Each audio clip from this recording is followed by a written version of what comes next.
Setelah membahas pendekatan kultural dan kontemporer dalam dakwah, kini kita akan fokus pada aspek fundamental yang seringkali terabaikan namun krusial bagi keberhasilan dakwah, manajemen dan perencanaan dakwah. Dakwah bukanlah aktivitas spontan tanpa arah, melainkan sebuah proses yang terstruktur, sistematis, dan terencana dengan baik. Tanpa perencanaan yang matang, dakwah berisiko menjadi tidak efektif, tidak tepat sasaran, dan bahkan kontraproduktif. Pertama, pentingnya perencanaan dalam dakwah. Perencanaan dakwah adalah proses menentukan tujuan dakwah, merumuskan strategi untuk mencapai tujuan tersebut, dan mengalokasikan sumber daya yang diperlukan. Mengapa perencanaan penting?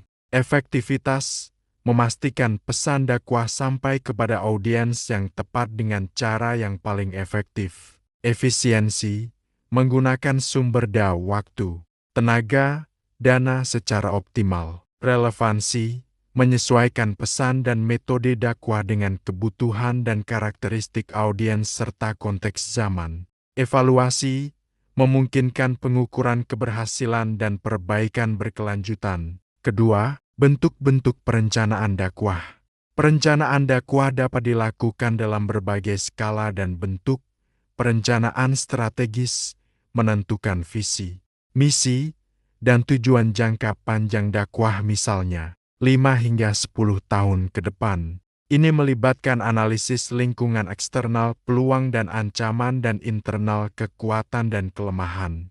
Perencanaan taktis, menerjemahkan rencana strategis ke dalam program-program jangka menengah 1 hingga 3 tahun. Misalnya, program dakwah untuk kalangan milenial atau program pemberdayaan ekonomi berbasis syariah. Perencanaan operasional, merinci kegiatan harian, mingguan, atau bulanan. Contohnya, jadwal ceramah, produksi konten digital, atau kunjungan ke komunitas tertentu. Ketiga, analisis audiens madu, kunci relevansi pesan. Salah satu langkah terpenting dalam perencanaan dakwah adalah melakukan analisis audiens madu secara mendalam. Dai harus memahami demografi, usia, jenis kelamin, pendidikan, pekerjaan, status sosial ekonomi, psikografi, nilai-nilai, keyakinan, gaya hidup, minat, dan motivasi, kebutuhan dan problematika, apa masalah yang sedang dihadapi audiens, apa yang mereka cari dalam hidup, bagaimana Islam dapat memberikan solusi, tingkat pemahaman agama, apakah audiens sudah memiliki dasar-dasar agama atau masih awam, konteks budaya, norma, tradisi, dan bahasa yang digunakan dalam komunitas audiens.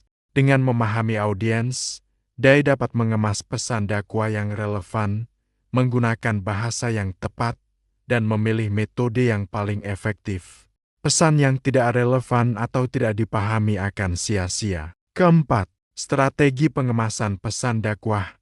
Pesan dakwah harus dikemas dengan menarik dan mudah dicerna. Beberapa strategi meliputi bahasa yang jelas dan sederhana, hindari jargon agama yang terlalu teknis jika audiens awam.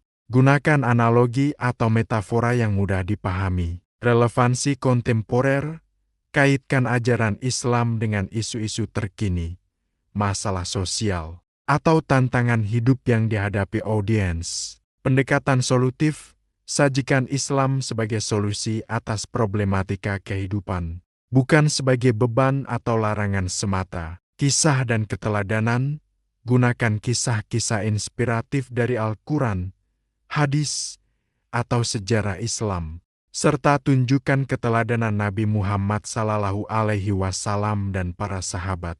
Visual dan audio yang menarik dalam dakwah digital. Kualitas visual dan audio sangat penting untuk menarik perhatian dan mempertahankan audiens.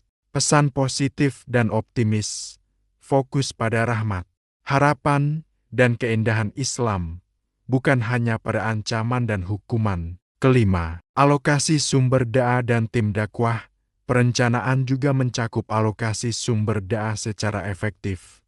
Ini termasuk sumber daya manusia, membentuk tim dakwah yang solid dengan berbagai keahlian desainer grafis, editor video, manajer media sosial, dan lain-lain. Sumber daya finansial, mengelola anggaran dakwah secara transparan dan akuntabel, mencari dukungan dana dari berbagai sumber yang halal, waktu, menjadwalkan kegiatan dakwah secara realistis dan konsisten. Manajemen dan perencanaan dakwah adalah fondasi bagi dakwah yang profesional dan berdampak.